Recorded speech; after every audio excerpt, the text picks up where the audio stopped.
ليره. كما ذكرتم في البلاغ الذي اصدرته الهيئه، ما هي التعديلات التي طرات او مست مشروع قانون 12190؟ اولا بالنسبه لهذا القانون بالضبط هذا ديال المدونه، الامور اللي كانت دارت الصيغه الاولى ديالها اللي دارت الحكومه دارت على اساس انهم ما يقوموش باحداث مؤسسات لتقديم العلاج. مع الاسف الشديد ملي دازت في مجلس المستشارين لا داعي نرجعوا على الكيفيه كيفاش فبركات هذاك القانون، تم اعطاهم الحق انهم لحد الان يقدموا هذا، وهذا عنده تاثير بزاف. اولا على حريه المريض انه يختار الطبيب ديالو، وعلى القرار الطبي، وكذلك على مجموعه ديال القوانين ديال المنظومه الصحيه اللي خصو يتم اعاده النظر فيه، وهذا غير معقول. السؤال الثاني، ما هي حدود مهام الجمعيه التعاضديه؟ ما هي مطالبكم بما تناشدون البرلمان والحكومه؟ اول المطالب ديالنا هو خص يتم الرجوع الى الصيغه الاولى اللي دارتها الحكومه، لانه اللي تيقدم العلاجات خصو يبقى يقدم العلاجات، واللي تيدير التدبير خصو يبقى يدير التدبير.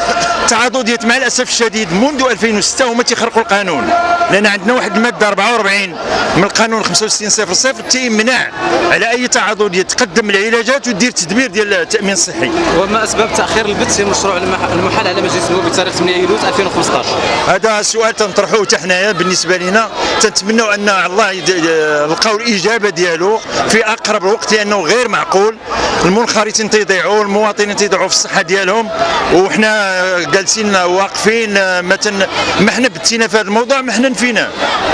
ما هي الاضرار الناتجه عن هذا التاخير، وايضا عن التغييرات التي طرات بالمشروع؟ الاضرار هي اولا الصحه ديال المواطن ديال المنخرط. ثانيا الاضرار اللي غادي تقدر توقع هو انه خصك مجموعه ديال القوانين ديال المنظومه الصحيه اللي هذه الحكومه دارتها خص يتعاد النظر فيها الا بغاو يديروا هذاك اسمه، هذا غير معقول. ثانيا المريض قانونيا خصو من حقه يختار الطبيب اللي بغا، ما يمكنلكش انت تفرض عليه من طبيب، دونك خصو اي طبيب بغا يمشي عنده. هذا المشروع بهذه الكيفيه تيحبس هذا الاختيار هذا، والاطباء الاسنان اللي غادي يخدموا او الاطباء بصفه عامه غادي ما يكونش عندهم حريه ديال القرار الطبي بالطبع. كلمه اخيره دكتور. تنتمنى على الله انه هذه الوقفه هذه تثير انتباه ديال النواب الامه، ويتم الدفع بهذه القوانين من جديد من اجل مصلحه اولا واخيرا المواطن والمنخرطين. معكم جريده صدى المغرب. هشام الشرقي، رئيس النقابه المهنيه الوطنيه للمبصرين الدارتين المغاربه. دكتور، ما هي حدود مهام الجمعيه التعاضديه؟ ما هي مطالبكم بما تناشدون البرلمان والحكومه، والسبب ديال الوقفه اللي وقف اليوم؟ فالحضور ديالنا اليوم بحشود غفيره رفقه الاخوان ديالنا في المهن الصحيه والطبيه الان امام قبه البرلمان للاحتجاج والتنديد على مشروع قانون 112 في الصيغه ديالو الحاليه الان اللي في التصويت في لجنه القطاعات الاجتماعيه. حنا كنطالبوا بالرجوع للقانون للصيغه ديالو الاصليه كما قدمته الحكومه. الان اذا داز هذا المشروع هذا بهذه الصيغه هذه فهو غيشرد واحد العدد كبير ديال العائلات من القطاعات الصحيه والطبيه. فلهذا كنقولوا لهاد الناس اللي غيصوتوا في لجنه القطاعات الاجتماعيه انهم يتقوا الله في هاد الناس هادو اللي كتشوفوا الان امامكم امام البرلمان، ويعرفوا ان واحد العدد كبير ديال العائلات راه غادي تشرد اذا داز القانون بهذه الصيغه هذه. حاجه اخرى بغيت نسول واحد السؤال للجميع، في في في في في ماذا يصب هذا القانون هذا؟ في خدمه من يصب هذا القانون هذا؟ الان كنقولها بصريح العباره انه كيصب في واحد العدد ديال اللوبيات ديال الفساد اللي كتحاول تحكم في القوانين داخل قبه البرلمان. كنقول لهم اتقوا الله في عباد الله، اتقوا الله في عباد الله، ونتمنوا ان الامور تدوز على ما يرام في القريب العاجل ان شاء الله. وما اسباب تاخير البث في المشروع المحال على مجلس النواب بتاريخ 8 يوليو 2015؟ انا كنقول ان التاخير فهو تاخير كما كيدوز القوانين بحال دابا هكا القانون هذا ديال التاخير ديالو، فهو من اجل مثلا ما يجيوش الناس للتظاهر، ربما باش ما يتخاذ الوقت الكافي من اجل التفكير في واحد الحل كما كنقولوا نشدوا العصا من الوسط. انا كنظن من اجل افشال هذا المخطط ديال هذه الوقفات الاحتجاجيه. على مجلس النواب ما هي الاضرار الناتجه عن هذا التاخر وعن التغييرات التي طرات في المشروع؟ انا من الحسنات ديال هذا التاخر هذا هو بقى لنا الوقت اننا نتجمعوا في هذه الحشود مع المهن الصحيه والطبيه، وما كنشوفش ان هذا التاخير هذا فيه شي مشكل اخر الا اذا داز التصويت في غير محله. كنتمنى ان الناس اللي في لجنه القطاعات الاجتماعيه يرجعوا للصواب ديالهم ويمشيوا معنا في الطريق الصحيح باش هذه المهن هذه تحافظ على الحقوق ديالها كامله من اجل ان القانون يتطبق. كلمه اخيره اللي توجه للغرفه. كنشكر في الاول كنوجه للحكومه نداء انها توقف معنا في هذه المرحله العصيبه، وكنقول لجنه القطاعات الاجتماعيه شوفوا الامور بحكمه وبثبات باش هذه العائلات ديال هذه المهن هذه وهاد المهن الصحيه والطبيه ما تشردش وانها تبقى في الاطار ديالها القانوني. شكرا. الرحمن الرحيم. عبد الرحيم نصر الدين، عضو المكتب التنفيذي للاتحاد المغربي للمعالجين الفيزيائيين والطبيعيين القطاع الخاص. احنا كممثلين للمروضين الطبيين في المغرب بالقطاع الخاص كنشاركوا في هذه التنسيقيه اليوم اللي كتنظم هذه الوقفه امام البرلمان احتجاجا على قانون التعضديات 109/12 اللي فيه واحد التعديل اللي عملوا مجلس المستشارين على المادتين، الماده الثانيه والماده 138. هذا التعديل اللي هو يشكل خطر على المنظومه الصحيه بشكل عام، يشكل خطر على المهنيين في قطاع الصحه وكذلك على المواطن بشكل عام. كذلك نحن نحتاج على قانون الذي طرحته وزاره الصحه لتنظيم مهنه الترويض الطبي واعاده التاهيل 45/13، ونطالب كذلك بايجاد قوانين للتغطيه الصحيه للمهنيين والحمايه الاجتماعيه للمهنيين بالقطاع الخاص. كذلك طبعا نقول لا للعشوائيه في الممارسه للمهن الطبيه ولا للممارسات اللامشروعه التي تهدد صحه المواطن. دكتور، ما اسباب تاخير البث في المشروع المحال على مجلس النواب بتاريخ 8 يوليو 2015؟ في واقع الحال ان ربما التعديل اللي خضع له هذا القانون في مجلس المستشارين حتى الان ربما هناك في اروقه صناع القرار ربما هناك شيء ما. اعتقد ان من خلال الصحافه نتابع ان هناك جهات حتى داخل الحكومه تعارض هذه التعديلات التي حدثت في مجلس المستشارين. ما هي الاضرار الناتجه عن هذا التاخر وايضا عن التغييرات التي طرات بالمشروع؟ اضرار التغييرات اولا نبدا بها لانها تعطي للتعضديات انها تكون هي التي تضمن الحمايه الصحيه وفي نفس الوقت تقدم العلاج، يعني تقوم بالتامين وفي نفس الوقت تقدم العلاج، وهذا تناقض خطير يفتح ابواب كل الشرور على المواطنين. اما مساله التاخر لا ادري صراحه، شخصيا ليس عندي معلومات كافيه، لكن اعتقد انه سيحاولون التسريع بهذا قبل نهايه الولايه الحكوميه الحاليه. الرساله اللي تريدون توجهوها للحكومه؟ احنا كان هذه الحكومه طبعا تقول انها جاءت للاصلاح.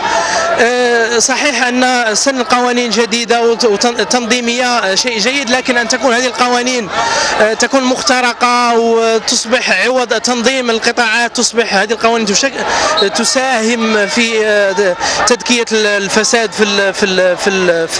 في المجتمع. هذا شيء خطير. نتمنى ان تسن القوانين التي تحمي المواطن والمهني لا ان تضر بالمواطن والمهني في نفس الوقت. عمل حدود عمل التعضديات هو التامين والتامين فقط، والجمع ما بين التامين والعلاجات الطبيه والعلاجات طب الاسنان هو خطا فادح اللي تبرهن انه غير مجدي، واللي في البلدان الاخرى ما بقاوش واخدين بهذا العمل ما بين الجمع ما بين التامين والعلاجات اللي بين الفشل ديالو، واللي بغاو يطبقوه عن طريق التعديلات اللي بغاو يديروها على قانون التعضديات المزمع التصويت عليه خلال هذه الفتره البرلمانيه. دكتوره، ما هي مطالبكم وبما تناشدون البرلمان والحكومه؟ نناشد البرلمانيين باش يصوتوا بضمير ويصوتوا بواحد النظره شموليه للمنظومه الصحيه، ويعرفوا انه هذه التعديلات اللي غادي تطرا على هذا القانون غادي تهز بالمنظومه الصحيه كامله بجميع القوانين ديالها، وكذا بانه غادي تهز الحق المواطن تحيد له الحق في اختيار الطبيب المعالج ديالو، بحيث ان هاد شركات التامين ولا التعاضديات غادي تجبر المواطن باش انه يعالج عند الطبيب المعين من طرفهم في الوحدات الصحيه ديالهم. وما اسباب تاخير البث في المشروع المحال على مجلس النواب بتاريخ 8 يوليو 2015؟ وهي محاوله لربح الوقت من طرف التعاضديات لكسب الوقت ولجمع لكسب الوقت ولتمرير هذه التعديلات في الظروف اللي هي باغياها. كلمه اخيره تمرها لمجلس النواب والحكومه. الكلمه الاخيره انه كما قلت لك انه نناشد البرلمانيين باش يصوتوا بضمير وباش يصوتوا بضمير وطني في هذه النقطه بالذات، لان هذه القطاعات الصحيه كلها غتكون في خطر، وان الحق المواطن في اختيار الطبيب ديالو حتى هو غادي يكون في خطر، لصالح مجموعه من الناس اللي كيكون لوبي التعاضديات. هذا الشيء اللي كاين. شكرا جزيلا. القوانين اللي هي مجمده الى يومنا هذه، كاين قانون ديال مدونه التعاضد 109/12، وكاين قانون ديال الممارسه، حنا تنسميو الممارسه الشرعيه، بمعنى انه كاين واحد القانون كاع المهن الشبه الطبيه والمهن الصحيه مديور لهم قانون تينظم لهم المزاوله ديال المهن ديالهم. وبالتالي كما تلاحظوا دابا في هاد جوج قانون كاين فيهم المصلحه ديال الصحه ديال المواطنين، لان هي دي اولا واخيرا. وكاين قانون ثالث هو ديال 98/15. دونك كاين هناك استعجاليه اللي مع الاسف الشديد ان المسؤولين ما خدوش بعين الاعتبار هذه المساله هذه. وبالطبع كاين القانون الرابع هو فيما يتعلق بالتقاعد للمهن الحره 99/15. وهذا التقاعد كما تعرفوا ان طبيب كيف ما بغى يكون ولا مهنه صحيه لا بد تيجي واحد النهار تيتقدم في السن ديالو، اذا خصو واحد التقدير والتقاعد. هادو 4 كما تلاحظوا 4 ديال القوانين مؤسسه للمنظومه الصحيه، وبالاخص بالنسبه هذه المهن الطبيه والصحيه. وبالتالي درنا هذه الوقفه من اجل ململه هذه القوانين واعاده احياء ديالها للنقاش والدراسه والتصويت والتقدم. هذا هو الهدف الرئيسي ديال هذه الوقفه ديالنا. بالطبع ما تنتجاهلوش انه في حاله ما اذا ما تم الاستجابه لهذه الوقفه هذه، يمكن لنا غادي ندخلوا في اطار التنسيقيه ديال المهن الطبيه والصحيه، ان ندخلوا لواحد الدرجه عليا ديال النضال، لان هي هذا اتفاق بيناتنا في اطار الاجتماع اللي غادي نحدوا ليه الاولويات. دونك هذا بشكل عام الهدف وشنو الامور اللي يمكن وقفه اللي جات لتنديد بمجموعه من المشاكل اللي يعاني منها جميع قطاعات الصحه. من بينهم كاين عندنا حيث في سن بعض القوانين، وعندنا تماطل في التطبيق ديال هذه القوانين. التنديد ديالنا جا بالرفض ديال التعديل، الرفض الكلي ديال التعديل اللي طرف مجلس المستشارين. هذا التعديل جاء على مشروع القانون 109/12 بمثابه قانون التعاضد. هذا التعديل جاء في فصلين، فصل 2 وفصل 138. الفصل 2 غيرت كلمة واحدة، عادة غيرت بحرف، فمضمون القانون بأجمله تغير، خدا منحى اخر. هنا هذا القانون اعطى الحق للتعاضديات بالجمع بين تقديم الخدمات والتدبير اللي هو في حد ذاته منافي للقانون. ثانيا عندنا مطالب ديال هي مطالب دستوريه، حق دستوري ديال جميع المواطنين ديال التغطيه الصحيه. اذا هنا كنطالبوا بالتطبيق الفوري ديال القوانين 98/15 و 99/14. الى هذه المطالب ما لقاتش اذن صاغيه عند الاخوان في لجنه القطاعات وبالتالي في مجلس النواب، فكنعزموا بالقيام باشكال نضاليه قويه مستقبلا واتحمل كل المسؤوليه في حاله عدم الاستجابه. وفي الاخير كنشكروا جميع الجهات اللي هذه الخطوه هذه كانت فيها بزاف ديال المسائل داخل لجنه المهن تهدد انها سوف تقاطع اذا تم الوقوف امام برلماني معين او لا شي شخص اللي تمسك الحكومه. فاحنا قلنا الى الجماعات وما تصورش الامباكت ديالها الان على الصحيه والطبيه على الجماعه. فيمكن لكم الان انكم اصبحتوا قوه كبيره وكبيره جدا. انا غندخل معكم في التفاصيل لان غنسول سؤال الجميع وغادي يقدر يجاوبني عليه. الصحيه والطبيه فالاجابه واضحه. هنا فين واش المواطن كيستافد اذا جمعت ما بين التدبير او لا تقديم خدمات، فغيعطيو للمواطن اقل ما يكون من التحاليل او لما يكون من الدواء، يقولوا عطيه له جينيريك، المهم غادي يديروا باش ما كان. هذا في تنافي مع القانون 65/00. تفكروا في نتائج انستونطانيه لهذه الوقفه هذه. ربما بعد العقبات في الطريق نتمنى من الاخوان نتمنى اننا نلقاو غادي في واحد النمط ديال النضال اللي يكون عنده واحد البعد كبير واللي يكون كيخدم المصلحه العامه، لان تدخل اخر تخلي الاخوان. شكرا. المهن الحره وبخصوص الاطباء اللي غنهضر على الاطباء كما صحفيه الصباح قالت لنا علاش حتى دابا عاد خرجتوا، حتى دابا عاد خرجنا علاش كيما هاد الملفات والقوانين ديال التغطيه الصحيه والتقاعد بالنسبه للمهن الحره في شحال هادي اون ساتوندي في الجوله الربيعيه غادي تكون التغطيه ووعدنا رئيس المصادر الشرعيه. ما نهضروش على القانون 131/13 ونهضروا على مشكرات كل هذاك الشيء تجاوزناه وداز القانون وجميع الوزراء اللي ما كيطبقوش القانون اللي هما اللي حطوه.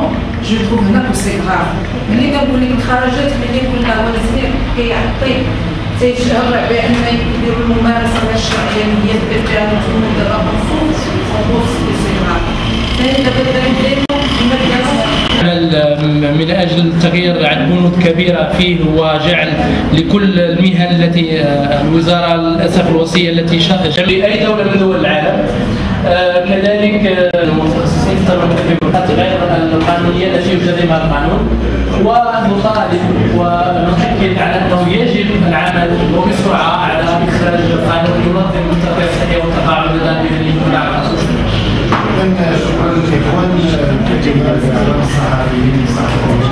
منتدى المغرب. ما هي التعديلات التي طرأت او مست مشروع قانون 109/12؟ الماده هي اللي تتغير جوهر ديال هي الماده 2. ملي الماده 2 تتغير المدونه كلها ذاك المواد اللي من بعدها كلهم بمعنى انه الماده 2 تقول لك يمكن انهم يحددوا دور الاطفال، دور الاسره، المسنين، عدا احداث مؤسسات لتقديم العلاجات. هذا الصيغه الاولى ديال الحكومه. ملي دخل المجلس المستشارين ومع الاسف خصنا نذكروها تم الفبركه ديال واحد القانون، بمعنى انه ملي دخل مجلس المستشارين طلب واحد ابداء الراي فيما يخص المجلس الاقتصادي والبيئي والاجتماعي. هذه مؤسسه دستوريه وتتمثل جميع المواطنين، ومع الاساس تم الا بغينا استعمالها من طرف تعاضدية عضو في هذيك المجلس. وبالتالي هذاك المجلس كان دائما فيما كان شي قانون ديال المنظومه الصحيه تيعيط علينا كممثلين تنديو الراي، الا في حالات ديال هذه المدونه التعاضد، لان كانوا النقابات نازلين تم التغييب ديالنا على اساس انهم يخرجوا واحد التوصيه موجهه انهم عندهم الحق يقدموا العلاجات. يمكن لي نذكر لكم اشنا هي التبعيات ديال هذه الماده اللي درنا فيها عندهم الحق يديروها. كاين اولا في عهد هذه الحكومه داروا بزاف ديال القوانين في المنظومه الصحيه. الا مشينا تدرنا الله يخليك، الا مشينا تدرنا على اساس انهم عندهم الحق، خاصك قوانين ديال المنظومه الصحيه كاع اللي خدمت فيها الحكومه في هذه الولايه خصهم يتبدل كلشي، بالاضافه للقوانين اللي كانوا السابقه. دونك التبعيات ديالها عاوتاني هي من ناحيه المريض، لانه بغينا ولا كرهنا هو اهم حلقه في هذا المشكل كامل، لان تيولي ما بقاش عنده حريه ديال اختيار الطبيب ديالو، ما تبقاش يولي هو كاين لو ديريجيزم ديال هذاك في هاد لي سونتر هادي. ثانيا حتى بالنسبه للميدسان اللي خدامين عندهم ما عندهمش حريه القرار الطبي، بمعنى انني انا كتعاضديه تنجيب لي برودوي اللي بغيت رخاص وانت تتخدم فيهم، فهمتيني؟ تتكون بحال دابا في الميدان ديالنا ديال طب الاسنان كاين عندنا بزاف ديال المراحل خصك دير فيهم الراديو، تيولي يقول لي حيد هذا الراديو راه تيطلع بزاف في المصاريف، حيد، بمعنى القرار الطبي تيتهز. وبالتالي اليوم تنقولوا المغرب في اطار دستور 2011 خاص اللي تيدير العلاج يدير العلاج، واللي تيدير التدبير خصو يدير التدبير. زعما كذا بشكل عام تعطيتك واش هي الرساله اللي توصلوها للنواب والحكومه، وهل مازال مستقبلا نديروا وقفات؟ الرساله اللي هو الله يجازيهم بخير خصهم ياخذوا بعين الاعتبار هذه المهن الطبيه والصحيه. راه غير معقول هذه المهن الطبيه والصحيه بالضبط اللي القوانين ديالهم اللي دابا في الشلل. اما قانون ديال الانتخابات راه تيدير سيمانه عندهم تيدوز، اما التغطيه الصحيه ديال المهن الطبيه تيبقى تما. هو دابا عرفتي شحال دابا من شهر هو تما، زيدوا عاوتاني مدونه التعاضد في التاجيلات، زيد عاوتاني اهم حاجه هو المهن الشبه الطبيه اللي اليوم الاخر يمكن لي كره القدم اليوم حتى هما تيعيشوا شلل، ما بغاوش يبقاو لا جلسات لا والو. وبالتالي هذه هو اساس هذه الوقفه، هو اعاده احياء هذه القوانين. في تنظن اذا كان الاخوان عندهم شي السؤال غادي عبد الناصر على التعديلات اللي دارت لكم، شنو غادي ديروا على ارض الواقع؟ شنو هي الخيارات المتاحه لكم باش تجبروها انها تتراجع؟ حيثما كاعتلاف دابا ديال مجموعه القطاعات. عندنا وسائل عنوا عليها في حين اجتماع اللجنه ديال التنسيقيه. أول شوف راه غير قانون نورمالمون كيما قال اون بو با ايت جوجي بارتي. عندنا اون اسيغونس اون ا لو دروا باش نكونوا بريستاتير دو سوان. قداش عندي انا انت مريض دير عندي لاسيغونس غادي نصيفطك، ما غاديش يطيح لي انا 100 درهم غنصيفطك، غادي ندير لك بلاصه باش نبدا ندير ديال 10 دراهم واخا تخصك ان تريتمون ديال 100 درهم. دونك هنا اللي غيكون ليزي راه ماشي الطبيب، راه اللي غيكون ليزي راه هو المريض، حيت ما غاديش الشيء يساير يواكب لا تكنيسيتي اللي كاينه. وهذا الشيء اللي غادي يولي لنا ماشي مع هذا ونشطرها بزاف تاع الحوايج، غادي يولي ملي تولي تخدم بالكونطرا غيولي هو اللي كيتحكم لك في القرار الطبي. وعلى قداش الطبيب واخا حنا في قطاع الحر سي فغي تيخصنا ندخلوا الفلوس، ولكن الهاجس ديالنا ماشي هو الفلوس، لا الهاجس ديالنا هي المريض كنشوفوا ليه لو ماكسيموم اللي خصو ولي تكنيسيتي لي نوفيل تكنيك، واخا كنخسروا على الفلوس نوت فورماسيون كونتينيو باش نعطيوها. الشوز اللي ما غاديش يديرها لك اللي كيدبر عنده لاسيرونس واخا غادي يبدا تشطر عليك. حنا في خدمتنا ما كنتشطروش، نقدر نطلب لك ولكن راه ما غنتشطرش عليك داكشي اللي غادي ندير لك. هذا اللي كاين. وتا المدونه ديال التعاضديات شي التعاضديات هي المهن سورتو بحال المتطفلون على المهنه، كاين متطفلون على المهن الطبيه. شرح لنا كيفاش المتطفلون على المهن الطبيه. نعم، كيتقمص دور او تخصص لا يملك معه شهادات تؤهله للقيام بذلك العمل، سواء كان طبي خالص او المناولات الشبه الطبيه في المغرب. لذلك فانت تعرف في الواقع في المجتمع هناك عدد كبير، وفي كل حي وفي كل مدينه وفي كل هناك أناس يعني في كل يوم ينتحلون صفة مهنية. أنا نعطيك واحد المثال. إذا مشيتي لطب الأسنان، ويسمحوا لي الإخوان إذا بنوضح هذا المسألة، في طب الأسنان، طب الأسنان أنا عندي سؤال في هذا الموضوع.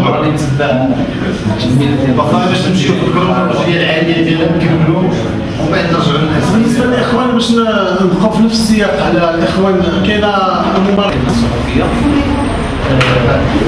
صناع الأسنان يتهموا كأطباء الأسنان يعني ما تيتهموش اطباء الاسنان مثلا كخدام لا تيتهموش، المهم ان تيتهموا مثلا تكساوهم هما سباقين للميدان حسب القول ديالهم، سباقين للميدان منذ ايام الاستقلال، وجيتوا نتوما مؤخرا يلاه تخرجتوا مثلا وقلتوا لي راه تحدث في 86 الى اخره وبغيتوا تكساوهم، شنو تتقول؟ راه الطبيب ديال السنان كاين منذ الاستعمار فهمتيني.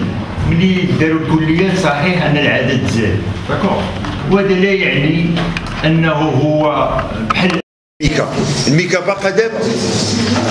اش داروا لها دابا؟ كاين شي مكتسبات، شي واحد تيهضر على الحاله الاجتماعيه ديال الشركات وديال الخدامه. شوف ملي تيكون واحد القرار اللي هو صارم، راه لانه دابا بيني وبينك راه دي مشكله دابا هو الصحه ديال المواطنين. كاين تعفنات، كاين السيده، كاين ليباتيت تيتصابوا بها المواطنين، وكاين حالات وفيات. راه هذا هو اللي مهم عندنا في هذا خذوا عفاك. لا الله يجزيكم بخير. ها هو عندنا هذا، انا غنعطيه لك كادو يمكن لك فهمتي. كاين هاد التصاريح هما ديال سميتو، حنا ما جيناش نقولوا هذا الشيء لحقاش كاين عندي هما هنايا هما الاعداد كلها بغيتو توصلوا بهم. حنا تنقولوا جا اليوم باش ندهيو هذه الاشكاليه. ما تنقولوا صناع الاسنان يمشيو للشارع، تنقولوا لهم يخدموا في اطار مختبر، يدخل المختبر ديالو يخدم وعنده رزقو، عنده كيفاش يخدم. هما ولفوا هذه القاعده هذه في اطار الفوضى اللي تيعيشها المغرب. لا باش نقول لك واحد القضيه، القانون ديال 1916 اللي دارته فرنسا دارت اش دارت الاطباء ديال الاسنان تيكونوا في المنطقه الفرنسيه، وصانع اسنان يكون في المنطقه ديال المغاربه. ولا هذاك صانع اسنان جا المنطقه الفرنسيه يعتبر ممارسه لا شرعيه، ولكن لا خدم هنا اذا ما خصناش نبقاو غاديين في الاتجاه. خصنا نقنوا ونزيدوا القدام باش بلادنا تتطور. راه ما يمكنش واحد كان خدام في الفوضى شحال من عام لحقاش كان خدام شحال هذا غادي نخليه، راه ما يمكنش. لا لا هو واحد كان لي كومبليكاسيون ايميديات. حنا اون طونكو ميدسان ليباتيت سي صانع الاسنان، وخصكم تعرفوا بان الاسنان الفيزيولوجيان راه ماشي حرفه، راه قرايه، خصهم يقراو خصك تعقيم تعرفني. هذا الشيء حنا كنشوفوه كاطباء لي كومبليكاسيون ديال صناع الاسنان. باش واش هذاك صانع الاسنان والعائله ديالو الا بغى يداوي تيجي عندي والمواطن